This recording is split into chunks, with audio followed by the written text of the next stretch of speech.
Hello again, everybody. Welcome once again to another edition of Meet the People. This is the 2022 season premiere episode here at the beautiful City Council chambers in the City County building in downtown Pittsburgh. My name is David Feiner. I'm the Communication Technology Manager of the City of Pittsburgh's Department of Innovation and Performance. Today, I have somebody who was here for a while, then left, and now he's back again. Perfect person to have on. I believe they call that kind of person a boomeranger, and I may be mispronouncing that, but I'm not sure. Dan Friedson is with us. Dan, thank you for joining us. Thanks for having me, David. I appreciate it. So let's start off. What is your title now that you're back with the city? Solicitor to the Council of the City of Pittsburgh, essentially the lawyer for the legislative branch of our government. You are the final say. No, I'm not the final say. We still work in conjunction with the law department. The law department represents both the executive and the legislative branch, the municipal corporation for the city of Pittsburgh. So when it comes to the city as a whole, the law department is still the city's lawyer, and council intends to, nothing changes there. It's just that they also now have their own, under the Home Rule Charter, they're allowed to have their own solicitor, just like the controller has his or her own solicitor. So I basically help with like legislative drafting matters, assist with some parliamentarian procedures, and provide counsel as needed from time to time. And there's many times, as I'm sure this is a new position, and so things are still in process. We haven't even affirmed our new city solicitor yet, so we haven't worked out all the rules of engagement about how we'll work together, but the intention is that we would work together. You are council's counsel. Yes, exactly. Just you are counseling council when they need counsel. We are in a homonym festival at this point, yes. Yes, the council's council. So let's go farther back first and start off a little bit of background on you, where you're from, how'd you get here, that kind of stuff. Sure. I grew up in Kansas City until I was about 16 years old, and then my dad got a new job, and so we had to move to St. Louis. So I had to switch up kind of my entire social network and circle and all that fun stuff, and that was actually a great experience for me. I enjoyed kind of the fresh new start, and I was glad I had that experience while I was still in high school, because by the time I left home and went on to college and law school and lived in other cities, I'm just comfortable with the idea of being a stranger in a strange land for a time, and looking at the community and getting to understand what the community wants to become, what the community is. Even though I've lived in Pittsburgh longer than I've lived in any other city my entire life, it's a rather provincial town, and if you can't articulate where you went to high school here, you're kind of always regarded as a bit of an outsider, which makes it hard sometimes, especially since I've decided to raise my family, my daughter here, and my family and I have made this our home. But we'll never always feel like we've got the inside track. We'll always kind of be a little bit on the outside looking in. And that will change over time as the population increases here in Pittsburgh, and as our industry and our economy starts to evolve in the direction it seems to be evolving in. We'll probably get some new faces in here, and it won't be quite the same maybe 15 years from now. I'm also not from here. I'm from the Boston area. I just tell people I grew up on top of Dunkin' Donuts, and then they totally understand where I'm from. It just right. There was a time when we moved to St. Louis, and I had a great time in St. Louis. Then I went to journalism school in Indiana, Bloomington, Indiana. And then I came to law school here. There's a woman named Freddie Miller who just happened to be in Bloomington. She was the recruiter for the University of Pittsburgh School of Law, and she was just very convincing. I was like, I have to go to Pittsburgh. She did a great job selling Pittsburgh to me back in 1995 or so. So I did. I came here. I went to school here.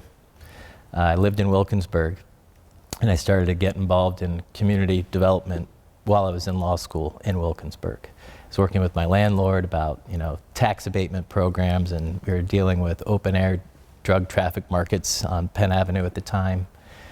Pittsburgh was a very different place in the 90s. And then I wanted to work here in City Hall. This was always my dream. You know, when I was a little kid, my mom used to always say, "Why are you always fighting City Hall, Dan?" I'm like, "I'm not fighting City Hall. I'm trying to get a job there. I want to work in City Hall one day." I just feel like democracy is best represented in municipal government. That civil society is best chance for expression is on the local government level, not so much as easily achieved on a state or national level. So I applied for a job here in the 90s, and they're like, "You're not from here." Right? And then ethically it made more sense if I was going to do community development to kind of start with a place or a community that claimed me.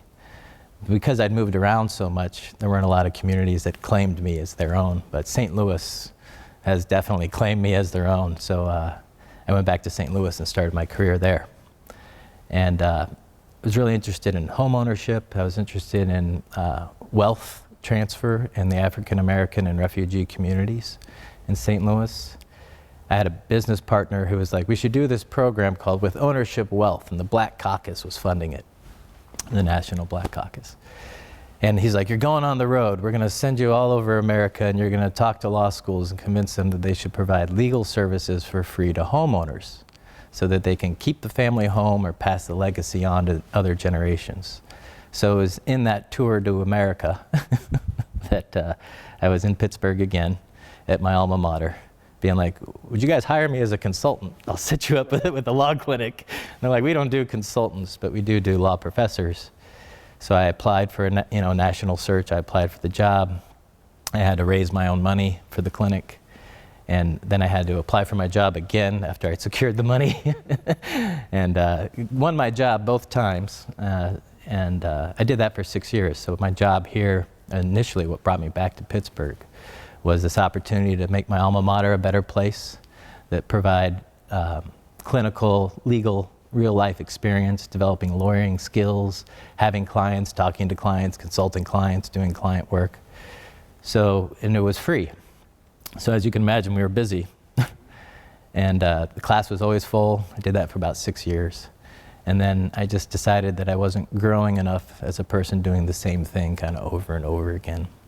So I decided to get into code enforcement, since blight was always a target of mine to ameliorate. I thought, well, I'll go get my license and see if I can't become a code enforcement official. And lo and behold, the borough of Wilkinsburg hired me to be director of code enforcement and director of zoning. So that was my first government job, was doing that stuff for Wilkinsburg. And while I was there, again, I had applied for a job to be a solicitor here at the city, and I guess my resume was still on file. And Lourdes Sanchez Ridge had given me a call. He said, "We have an opening. You should apply." And so I did. And at the time we lived in Wilkinsburg. And when they offered the job, they're like, if you have to be willing to move to the city. And so we did. We upended our lives and we moved to the city of Pittsburgh, and I started working in the law department under Lourdes again for about 5 years. And that was a great experience. We had a baby. I have a daughter now, thank you. And a few months after she came into our lives, I was like, okay, I need to go home now and just really focus in on being a dad. And it's not hard. I'm totally in love with my daughter. She makes it hard to leave the house. I'm totally in love with my wife as well, and she works from home. So it's sometimes, it's an adjustment I've been a bit spoiled the last 2.5 years of working from home and having them in my life, and get to put the baby down for a nap and that kind of stuff. So now I've got a whole different dynamic now, and it's still interesting because COVID happened right after we had our daughter, and we socially isolated for 2 years or so. So I'm still getting used to being out in the world and getting a sandwich down the street. So this is too close, is what you're saying? Well, I mean, I've gotten used to it, but yeah, if you'd have hit me up 5 months ago, I'd been like, no, we're not doing this interview. But vaccinated and making the adjustments and reducing my anxiety about being back out here in the world at large. So the masks are great. Big fan of the masks, and I appreciate the social distance. So let's talk about this job that you have now with the city. You already mentioned it, but you are the first person to hold this position. Yes. Ever. Yes. So what's that like? It's the weight is intense. I thought about that a lot. When I first found out about this job and they posted it, I didn't make any moves. I just sat there and looked at it. Like, do I really want to do that? And then I had to do a lot of soul searching, and I had to talk to my wife about it, and ultimately decided that this was, in fact, a good move for me, and also hopefully for the city of Pittsburgh. I'm very civic-minded. I like being a public servant. I take it seriously. When I was here before, it's difficult because the law department has 2 clients but 1 master. And by that I mean they serve both the executive branch, the municipal corporation, and council. But there's times as in any kind of government where there might be, I won't go so far as to say a conflict, but at least it makes it difficult to navigate sometimes when you might have competing interests. And so the creation of this position removes that problem, right? If there's ever a point in time in which they'll be like, it feels like we got to take this one position for the executive branch and it doesn't seem exactly like the same position the legislative branch wants to have, that's the time to be like, okay, we're going to build a little wall, if you will, and then that way the lawyers can do what lawyers do best in the best environment, which is to say the duty of loyalty and the zealous advocacy for your client's position is something I think you can't really divorce from the practice of law. It's what makes our profession a little bit different than other professions. And so it's nice to be able to have that choice now. It's like, okay, we need to turn on our zealous advocacy and our undivided loyalty hats right now. We can't do it otherwise. You could do dual representation. It happens all the time. And without conflict or without problem or issue. But it's just nice to have this mechanism now. So the other thing too is I tend to be TMI for some people, too much information. Lay it on me. You give me a research assignment and I'm going to bury you in the source material, as well as, a little polished analysis and whatnot. But to be able to give that kind of attention to council as a body, I think is something that they needed and appreciated, and hopefully will continue to appreciate. But right now, I got in the job, I think I was just before Christmas, and in that time, it's the Wilkinsburg thing and the bridge and police reform and gun reform and so many big issues. It's the hardest part of the job right now is keeping council, which isn't hard because council wants to, but there's so many outside influences. But in short, keeping council focused on the work the people of Pittsburgh voted them into office to do. And so they're really trying to focus in on these edicts from the voting population of Pittsburgh and still balance with all these outside issues that are kind of somewhat, the mayor's office is still telling us who the administration is going to be. The paint isn't even on the doors, let alone dry yet.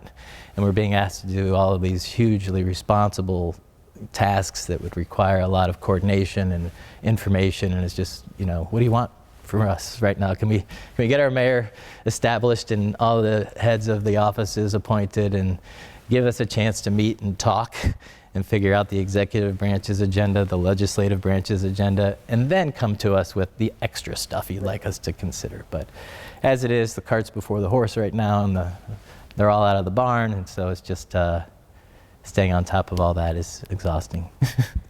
So if I'm understanding everything you have said, if I'm understanding all that correctly, you have 10 bosses, the 9 council members and the city clerk, and I have worked here almost 9 years.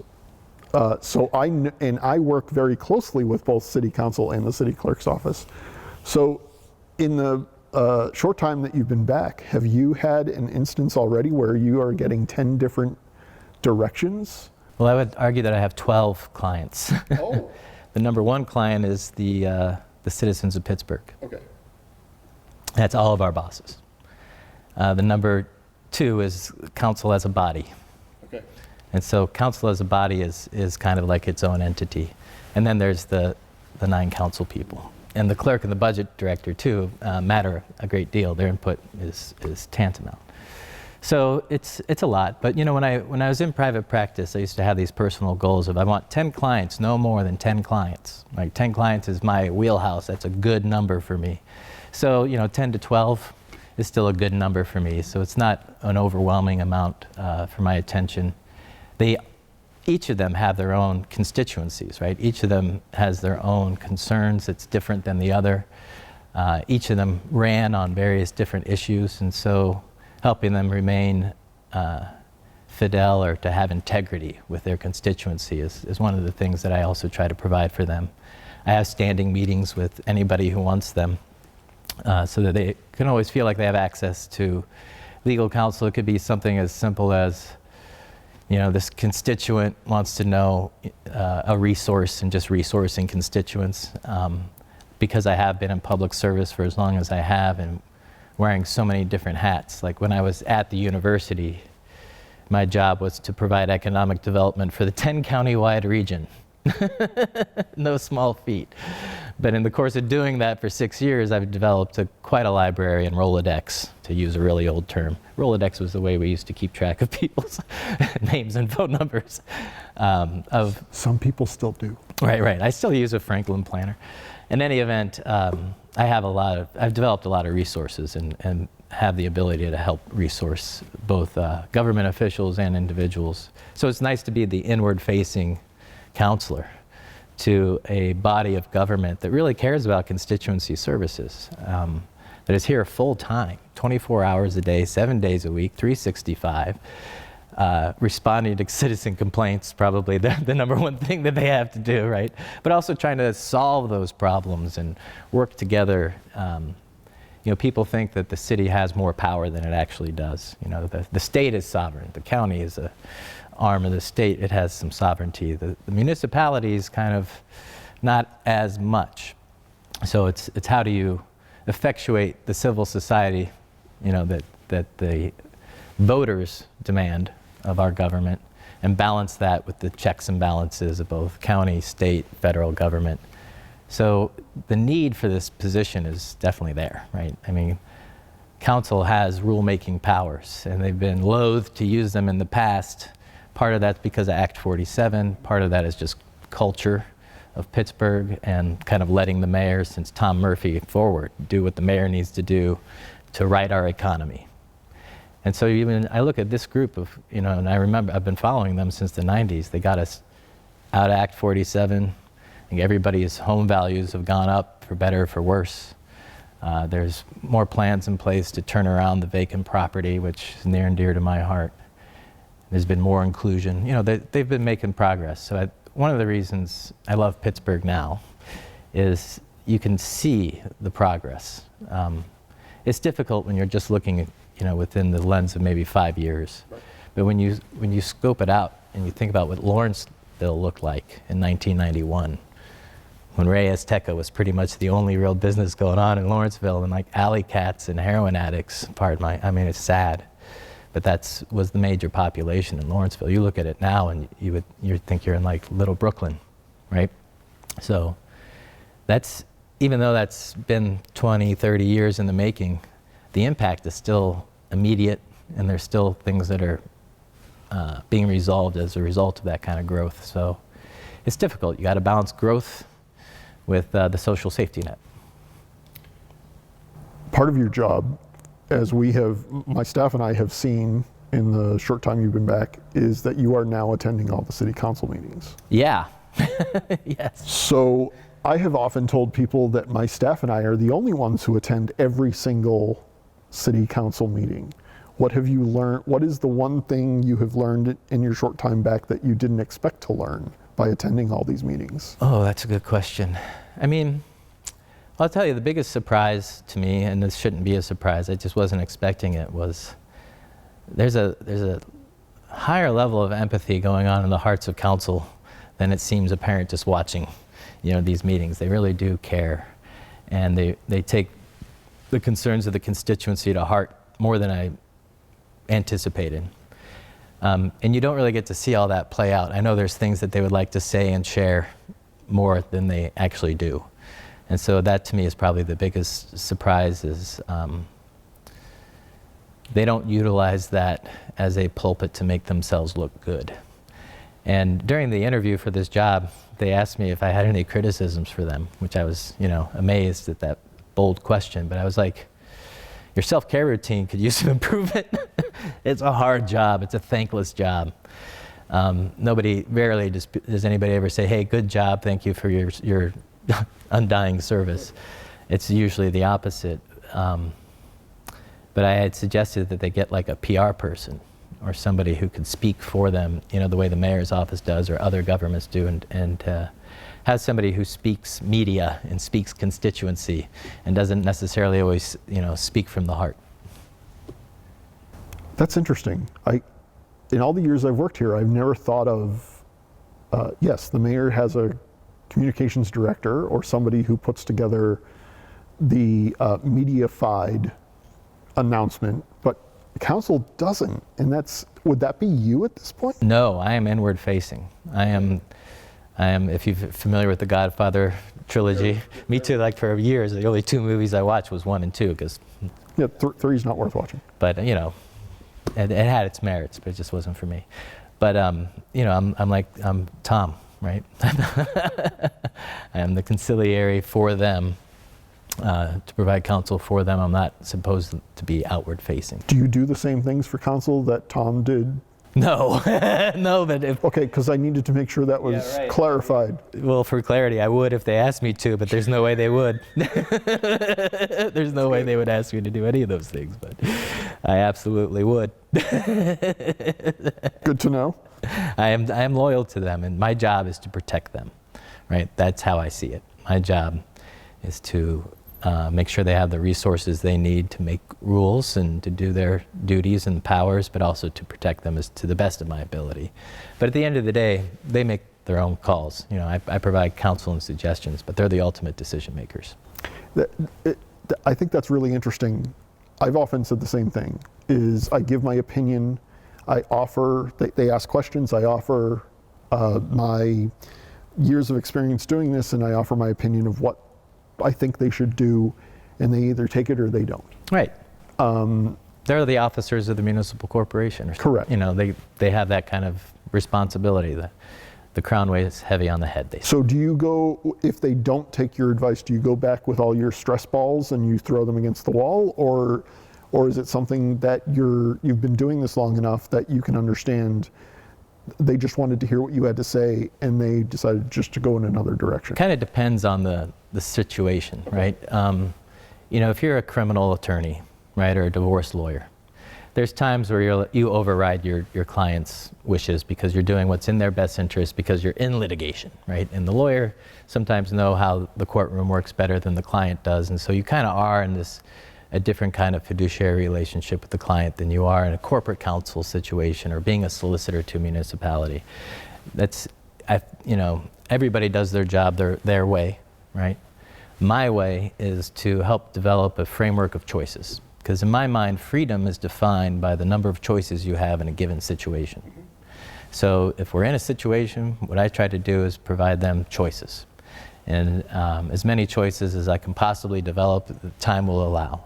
And then from there, so long as they're making an intelligent and informed choice, it's their choice to make. I don't make choices for my clients. They make their choices. What I try to do is provide them informed, to make the best informed decision.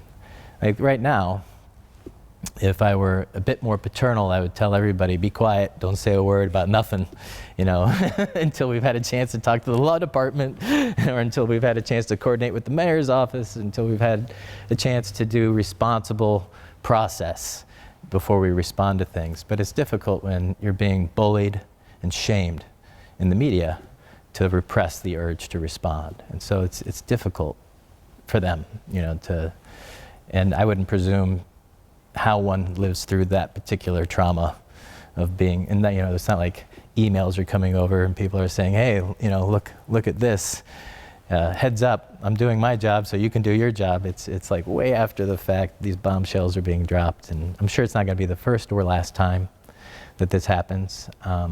And some of them have been doing this for a long time, and so they understand, they've already suffered the lessons of learning the value of a saved word, Not everything requires an immediate response. Correct. My dad was a big fan of less words. So's my wife. She's the one that taught me that lesson, because I'm diarrhea of the mouth. That's why we get along. So as you're moving forward, you've, pardon the cliche, but you've gotten your feet wet now as the first person in this position. What are some goals for yourself or the position for the next 3 months, 6 months, year, 2 years, 10 years? Those are all great questions. I wrote down a series of guides, for myself before I took the job, like, be the last person to speak, if at all. Don't be the fall guy. And these are impossible aspirations. I'm doing my best. One of the other aspirations is to be an ego-less instrument of counsel, which is also a lot more difficult than it sounds. So those are my goals. I feel like as I mature in this role, I will be a better instrument of counsel and have a better understanding of how the sausage is made and how politics works. While I might have my feet wet, I wouldn't say I have my sea legs, and I still could use a barf bag because it is rocky. But I grew up on the ocean. Barf bags are a beautiful, beautiful thing. Right, so that's my short-term goal, is to figure out where that is. But the day I got here, I've been trying to meet with the law department so that we could set up rules of engagement, right, for counsel and myself, and understanding the roles and the new dynamic, if any. So again, that's difficult to do, and the solicitor hasn't been appointed and affirmed yet. So that will happen in due time. I just wish there wasn't so many arrows launched across the bow, if you will, already. Like, let us get our team together. Let us get the people of Pittsburgh elected to have these leaders and these decision makers in place. Let's get them in place, and then let's give them some decisions to make. And that would be, I think, the responsible process here. And so that's a long-term goal, right? The long-term goal is, how do I get these houses of government to work internally rather than learn things about each other through the media? So I don't know how quickly I can get that going, but I'd like to get that going yesterday. I'd like to have the rules of engagement done already. But as it is, I'm kind of waiting and doing the best I can. My favorite thinker is a guy named Paulo Freire. And he and Miles Horton, who's another one of my favorite thinkers, wrote a book called We Make the Road by Walking It. And so I'm using a lot of that book in my day-to-day life. Is basically, it's a new path. We're going to bump into a log or stub our toe on a rock, and we're going to be like, okay, well, there's a log there now. There's a rock there now. Grab our machetes and clear out the path and be like, now, this is how we make the road. We make the road by walking it. So my long-term goal would be to impart legal literacy to our rulemakers and government officials. So both Miles Horton and Paulo Freire are famous for literacy, adult literacy in particular. But the efforts that they employed were used by people like Rosa Parks, Martin Luther King. The civil rights movement and literacy are connected. And they're connected through the Highlander Folk School. And that's where many of our civil rights leaders went to get to study. But it was literally, back then, to vote, you had to prove you could read. And so they had to teach people how to read. Literacy of non-free people is outlawed for a long time in this country. And because that literacy is power. And then when you go to law school, they teach you ignorance of the law is no excuse. That's hugely unfair. Where's my legal literacy then, right? Where's my public education for legal literacy? It's not there. So I feel like, in terms of overall justice, the best thing I can do with my time and energy and particular skill set is to impart legal literacy as much as I can to counsel as a body, and to give them the means to look at laws and have a better understanding of the nuance and complexity of how it is that you get a camel through the eye of a needle and other kinds of legal mumbo jumbo that we do. But nonetheless, I don't want them to be afraid to read a case from a court. I don't want them to be afraid to read a statute and all the comments, and I want them to understand the importance of legislative history and statutory interpretation and things like that. I don't expect them to be experts. That's what the lawyers are for. I don't want them to be lawyers themselves. Nobody elected them to give legal opinions. You know, we have solicitors for that. Every branch of the government has a solicitor to raise legal issues and offer legal opinions. That's not what we want them to do, but we do want them to have more legal literacy so that they can effectuate their duties and their powers in a more equal playing field. That's great. That's awesome. I think when council announced last fall, or the last 2 years are just a big blur, but when council announced that they were going to hire their own solicitor, I thought to myself, there's only good that can come out of this. To have somebody that's essentially going to sit next to them and tell them, yes, you can do that, no, you can't do that, let me think about it, let me look it up for you. I think it's a great way for, whether it's an elected body or an appointed body or any company, just to have somebody who can add that legalese or do the legalese for those that may not understand it. I wish the world was so simple that I could just say, like, yes, you can do this, no, you can't do that. It's often my beginning of any statement I make is, I live in a world of arguments. There's an argument this way, there's an argument that way. I'm still, we have to bring it into reality based on facts and things like that. But, what I'm really looking forward to is looking forward to growing old here. I hope that I get to see many an administration come and go, and I hope to be a constant, reliable, fair source of legal information and advice to the legislative branch. So, that's... So you and I are going to grow old together, is what you're saying? I hope so. Awesome. Right? I hope so. So at this point of the show, I'm going to ask you 4 completely random questions that have nothing to do with your job. Fantastic. Okay. All right. When you're eating sandwiches here in Pittsburgh, are you putting fries on them or no fries on them? No fries. You're supposed to make yourself likable? Well, let me give you, the truth is, when I first moved back to Pittsburgh, I ate Primanti's every year, like as many as I could, until my doctor was like, you have a problem. But the reason why I've become more of a fry purist. Pittsburgh has made me more of a fry purist. Oh, interesting. And so I will go to Uncle Sam's and just get French fries from Uncle Sam's and pair that with any sandwich. And then I don't want to pervert them in any way, shape, or form. I want to honor the integrity of these French fries and all of their crispy glory and keep them off the lettuce and tomato. Now, I'll eat a Primanti's sandwich when I need my fries. Well, and a steak salad in Pittsburgh with fries on it is a thing I miss when I'm not in town, okay? So fries on salad, always. Fries on sandwich, depends. Okay, that's fit. If it's Primanti's, then yes, of course. The first time I came to visit Pittsburgh, my wife took me to the O. She said, I'll get the hot dogs, you get the French fries. No one told me what the difference was between a small and a large. Oh, yeah. So I ordered a large, and then I had to carry the 5 trays away from the counter. You know you're a Pittsburgher when you start telling stories about things that aren't there anymore. That is true. Yes, because I saw what's there now, and I still call it the O. Right. There you go. You give directions to people. You tell them, take a left where the O used to be. No, you can't take a left where the O used to be. Oh, right. I'm sorry. Because that's a one-way street down. You're right. I am. And that's how you know I've been Not here just too a pretty long. hat rack. Smart man. I like it. What was your favorite childhood cartoon? Oh.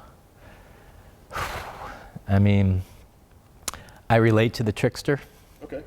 So Bugs Bunny, minus the racism. I just didn't like that part at all. But I like Bugs Bunny as a trickster.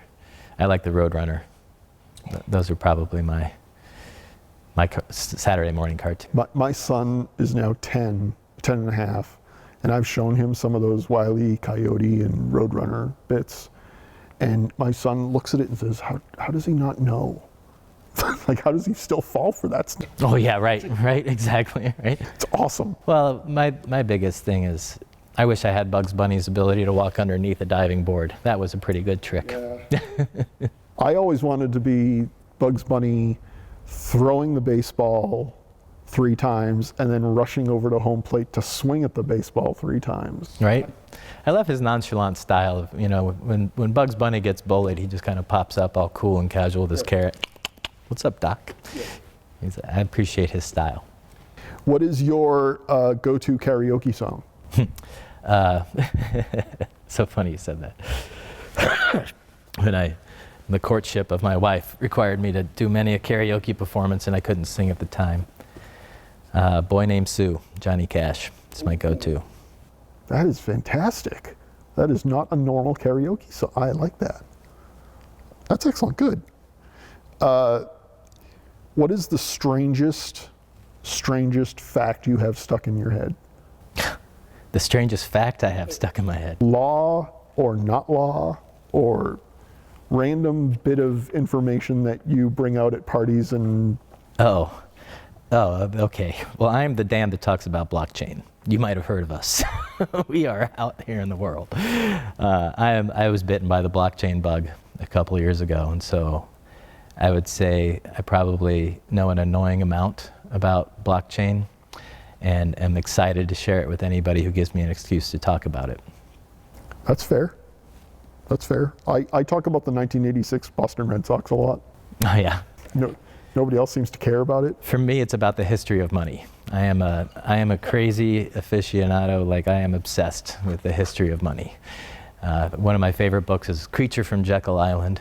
It'll give you the whole history of the Fed and all this other fun stuff. So for me, economic justice has always been everything. So the history of money for me that's probably the weirdest set of facts that I have. And I keep bringing up my son, and I'm sorry about it, but... It's okay, it's great. Just yesterday, he and I were having a conversation. He said to me, he always does this, did you know it's illegal? And that's how he always starts a lot of conversations. Did you know it's illegal to burn money? And I said, I don't think it's illegal, but why would you do it? And he said, well, what do you mean? I said, if you have a $100 bill and you burn a $100 bill, you're out $100. And he said, oh yeah. And so he's still at this age where learning about the value of things, like he thinks I make, no joke, he thinks I make like $50 a year. And keep him on that. When one day he gets an allowance, he's going to think he's rich. Except the Millennium Falcon Lego set I bought for him 2 years ago was $800, so I must have worked 16 straight years just for that. Well, you got to develop these financial literacy principles early, right? Yeah. All right, so I know you're not really somebody that the public would contact for information, but if there were a legal question from the public, are they able to get in touch with you through the clerk's office or through the city council? Absolutely not. Okay. I'm an inward-facing for council only. You've said that a couple of times now. Yeah, if they have a legal question, there is the Allegheny County Bar Association lawyer referral program. There's neighborhood legal services and a variety of other types. There's something in here's another long-term goal. Of course, I'm not a legislator, but economic justice being something that's important to me, and access to legal information being a huge part of economic justice. It would be nice if somebody at my alma mater would start my clinic back up again, because in my clinic I was, to the public, anybody who had a legal problem that I could somehow justify was related to economic justice, then I could serve them. And so I do miss that role a little bit of being the person for the public, but I also don't miss that role anymore too. So something to think about as a community. We probably do need to create some infrastructure for people who normally couldn't afford a lawyer to talk to them about their lease, or about somebody's offering them a loan on a car, or pretty much anything, where it'd be nice if, but that's probably not what you meant. You probably meant if somebody had a question about the operation of city government or something like that. Everybody's got a right to know, if they could send a right to know request if they wanted to know something that we already had a report on or information for. I think our websites do a pretty good job of getting a lot of information out to the public. And then last but not least, 311 is an amazing service. Like, that's not in every city. You can't, people take it for granted, but it's such a wonderful resource. We love 311. And they do a great job. They do. Well, Dan, I want to thank you for taking the time to explain all of this to us. We're not all great legal minds like you, so we try to take in as much as we possibly can. Well, I'm not the smartest guy in the room, not even this room. So, Neither am I. that's probably going to keep me alive for a long time and viable, knowing that there's people smarter than I in the law department and in our community, and we can always tap those resources. Well, thank you again. My pleasure. I really appreciate it. And for those of you watching, we will see you next time right here on Meet the People.